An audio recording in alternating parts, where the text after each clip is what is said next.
Hey everyone, my name is Rashwant Ravi and welcome to this week's topic on digital media and cultural heritage, where I'm going to talk about the impact social media has in preserving cultural heritage. Let's jump right in.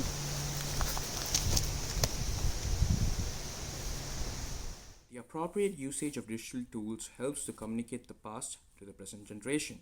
Today, social media is the most used form of communication and sharing information. Although different social media is popular among different audiences, the reach is far more than any other traditional media. Cultural heritage is about conserving information from the past.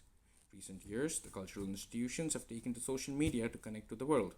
They share with the world the day to day updates of any excavation or information about restoration projects or exhibitions that they conduct.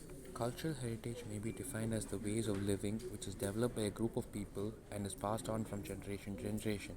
These ways of living includes practices, artistic expressions, values, places, customs, and objects. Cultural heritage may be classified into two types: tangible cultural heritage, which includes built environments, natural environment, artifacts, and books; intangible cultural heritage, which includes traditions, oral history, performing arts, social practices, traditional craftsmanship, representations, rituals, knowledge, and skills. This is the city of Hatra in Iraq, a UNESCO heritage site from the time of Alexander the Great, now reduced to dust and rubble at the hands of ISIL militants. This is Mosul, Iraq, where priceless historical objects came under the hammer in a similar attack last year. It's material that reaches back 5,000 years. It's a part of everyone's history. It's a part of the people who are destroying these objects. It's a part of their history. And to me, it's very ironic and disturbing and profoundly really upsetting that there is that kind of disconnect.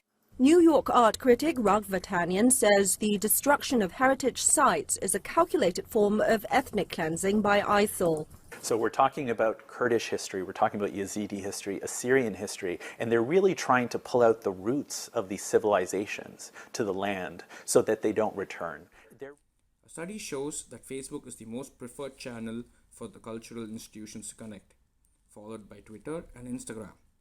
Less than 25% of the cultural institutions do have more than one channel for communication. With the fast-growing digital media, the cultural heritage industry should not limit themselves to one avenue of social media and should adopt to more popular apps.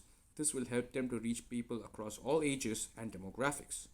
They should use social media to create awareness on the cultural heritage issues. The positive usage of social media is well observed in this example. The cultural heritage institutions should use the social media as an advertising tool. For example, a section of one famous museum was closed for remodeling. When it was time for them to open, they did not take the traditional way of advertising it in the newspapers or journals. Instead, they uploaded videos on YouTube. The Rijksmuseum Museum followed a unique way of advertising their reopening. The campaign went viral and the success was immediate. On the other side, social media has also had some negative impact on the cultural heritage. For example, the murder of an archaeologist by a terrorist group. Assad, the 81-year-old antiquities scholar known affectionately as Mr. Palmyra. His execution took place in a main square of the site he spent his lifetime trying to understand. The cultural heritage assets have also become the targets of militant groups. We see a lot of videos about various militant groups destroying museums, historic centers, archaeological sites, and other heritage resources.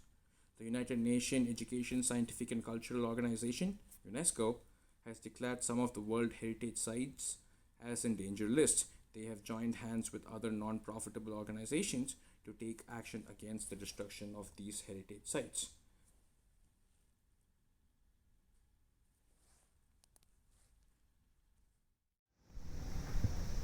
Oh hey, I hope you guys learned something new today. I definitely did. I hope to see you guys soon.